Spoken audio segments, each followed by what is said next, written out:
Inside this box is a laptop that is supposedly going to have one of the best battery life numbers of any ASUS laptop they've ever made. This, my friends, is the Zenbook A14.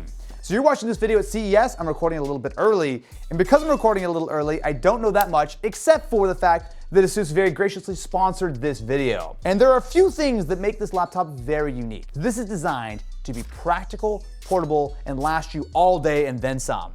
Okay, so not retail packaging. Oh, wow.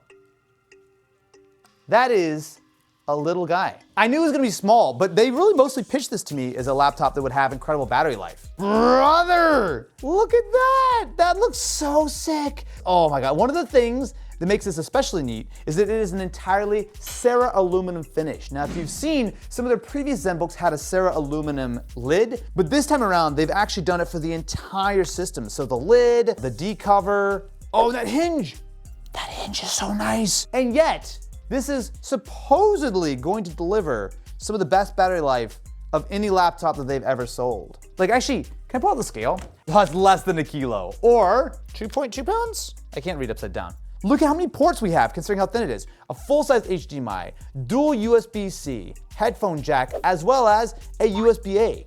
I feel like, are ASUS reading my diary? So part of the reason why this laptop is able to be so thin and light and yet have such good battery life is that it is powered by a Snapdragon processor. If you know me, you know that I've been a big fan of Qualcomm's Snapdragon processors. I've been daily driving a Snapdragon laptop for the last 6 months now. But with this, ASUS have essentially designed an entirely custom chassis to fully take advantage of Snapdragon. Because when you think about what makes these laptops good, it is good performance, all the AI goodies that you could ever hope for, but importantly, excellent efficiency. Now I will say that this is definitely a prototype unit, so I don't know that this finish is completely final. It just feels so nice. I think that's one of the main things. It feels so nice. You know what it feels like? It feels like they forgot to put a battery in. It's a 14-inch screen. Oh, is it a touchscreen? Oh, it's not touchscreen. Okay, not touch. Now I know this comes with multiple configurations, so you can get it with an LCD or an OLED. Oh, that's an OLED right there, baby. Woo! So it is powered by a Snapdragon X Elite, 32 gigs of RAM, and a 1 terabyte SSD. But I will tell you that this, I believe, is the highest end configuration. Now, just for science, you know, I'm gonna just do a little quick teardown. I'm just curious, but my actual guess is that when I crack this thing open, I'm gonna see nothing but like a giant battery, nothing else. Because even though this is so thin and light, supposedly this ships with a 70 watt-hour battery. Oh, I probably should have asked them that if I could open up their prototype laptop. I'm sure it's fine. What is, okay, I'm glad I'm opening it up now. So it's not what I thought. I wasn't gonna benchmark this anyway because it is a prototype. So essentially what we're looking at here is a dual fan setup. So pretty straightforward. So this is the actual Snapdragon X Elite chip itself. You've got your RAM, this is 32 gigs of RAM soldered onto the board. You do have a full-size 1 terabyte M2 SSD. So that would be theoretically easily swapped out. And you've got yourself the dual fans with the heat pipe that runs between them. See the battery, they covered it. I can't tell you it's 70 watt hours. Oh, I can, it says it right there, 68 watt hours. I'm pretty sure that this is a prototype motherboard, so I'm not sure how accurate this is gonna be for the final version. Look at this, let me put this back together carefully, and let me spend a little bit of time using the A14 to see, is this really my dream laptop, or are my dreams about to turn into me getting in trouble from ASUS?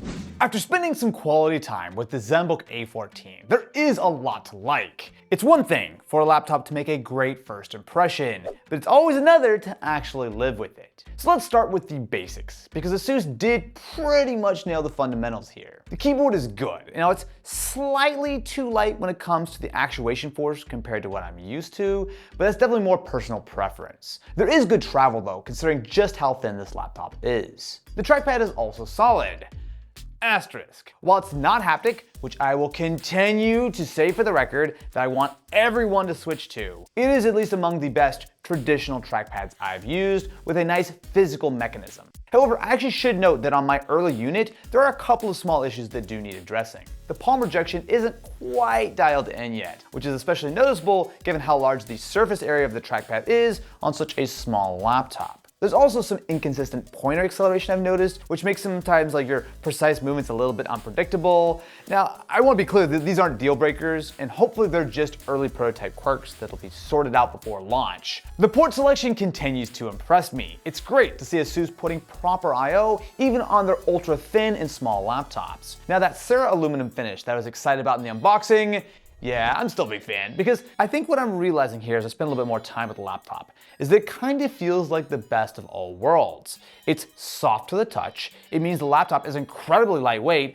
and thankfully it's also sturdy because it's made out of magnesium alloy. It really just kind of makes the Zenbook A14 stand out, especially in this Zabriskie beige color. Although, to be fair, you can get it in silver if you want. I also want to give a quick shout out to the hinge design. It's super, super light and incredibly smooth. You can literally lift the lid with one finger and the entire thing is stable. I mean, it feels like the little details like this, ASUS have really put the effort in to make it feel like a special device. And here's a little demo of what the webcam looks like. I gotta say, it's actually a pretty high quality camera, especially if you've got some decent lighting. There's a lot of dynamic range, it's pretty clear, and you can also get a little bit of a sense for what the audio sounds like as well, directly out of the A14. Battery life is impressive.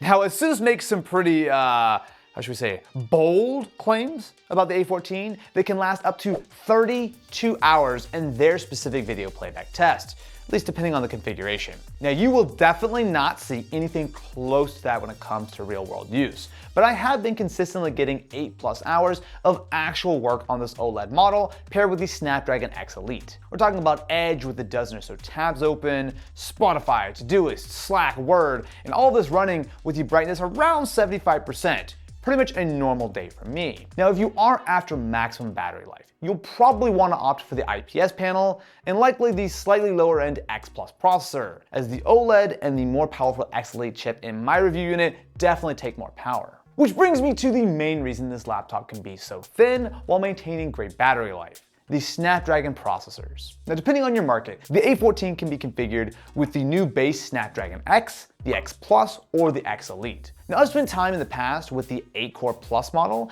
and while yes, you are giving up some CPU performance and actually a decent chunk of GPU power compared to going with the full Elite, but for the difference in price, it's honestly probably worth it to consider the lower end models, at least for most people. For context, the Plus model handles everyday tasks like web browsing, office apps, and basic content creation without breaking a sweat. You still have the battery life, the Wi-Fi 7, as well as the full 45 TOPS NPU when it comes to Copilot Plus. It's really just heavy lifting, like video editing or gaming, where you'll notice the difference. And importantly, you're getting efficiency with your performance. Plus, you do of course get full support for Copilot Plus. Now, app compatibility is still improving. It's probably not the best choice of a laptop if you're a serious gamer or you do a lot of music or video production. But importantly, Snapdragon processors can do most of this if needed, and for pretty much everything else is really solid. Now, I've been daily driving X Elite laptops for over 6 months now for everything except video editing, and I've been really happy. The chassis keeps the X Elite fairly cool and especially quiet until you really start to push the limits of its 45-watt TDP. Impressive for something that's this thin.